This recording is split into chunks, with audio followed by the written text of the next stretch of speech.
Well, we were just talking to Bob Parks about President Obama and some of the situations he's dealing with. One of them, for instance, being Guantanamo Bay. And it's still not shut down. There's still a lot of people there, but one of them was shipped back to Canada.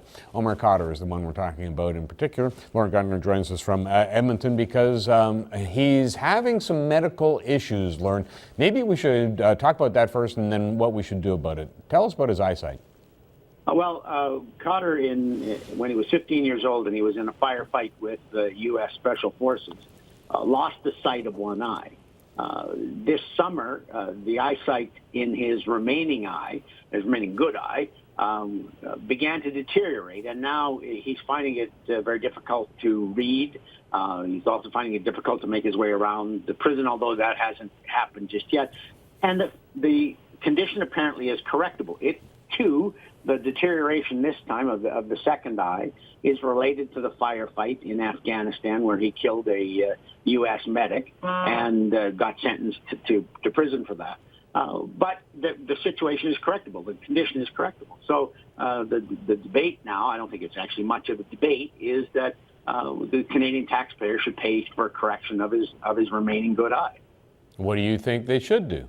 Yes, I do. I really, really do. I mean, whatever we think of this man, we did not sentence him to X number of years. In this case, it was a U.S. military tribunal sentenced him to 8 years in a plea deal. But he wasn't sentenced to 8 years plus a lifetime of blindness. He's not asking for a medical procedure that another Canadian prisoner, a murderer, a sexual assaulter, or a bank robber wouldn't receive. So he's in our prison systems, and regardless of what I think of him and what he did, it is not up to us to add to his sentence and his lifetime burden by sentencing him to blindness. I mean, I simply have enough human compassion for that. Yeah, it's measuring the compassion, the humanitarianism versus an eye for an eye. What do you say to the people that feel that this guy should suffer just as much as the people he tried to kill?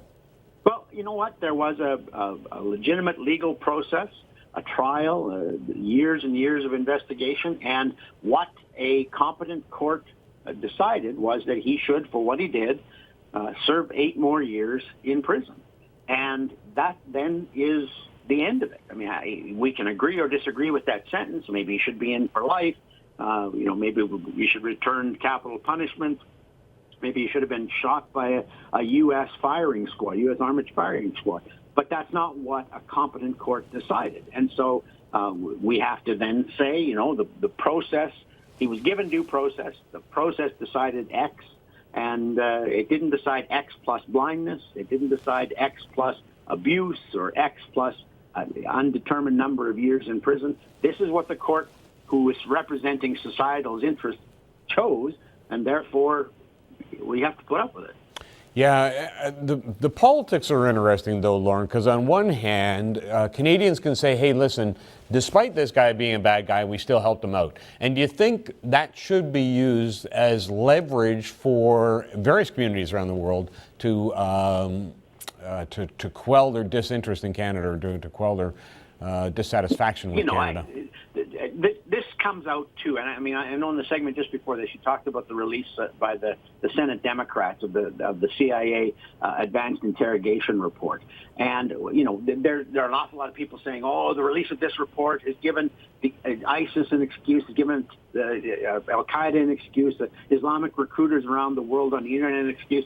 They don't need an excuse, and doing well by one of their compatriots, in this case Omar Khadr, isn't going to change their minds either. So we're not going to get lenient treatment for Canadians because of the way we're treating Omar Khadr. We're not going to get worse treatment than we would get otherwise by letting him go blind. I mean, I just think that the irrationality and the zealotry of the people who we're fighting against will use every instance to inflame potential recruits. They don't care whether or not we've treated them well or ill. In their mind, we simply are awful, horrible, terrible people in Western culture, and any excuse is real or imagined is enough to set them off. So I don't think we get any leniency from ISIS and Al Qaeda for treating Omar Khadr well, but I also don't think we're going to get any horrible treatment from treating him badly. I just think that the fix is in that way.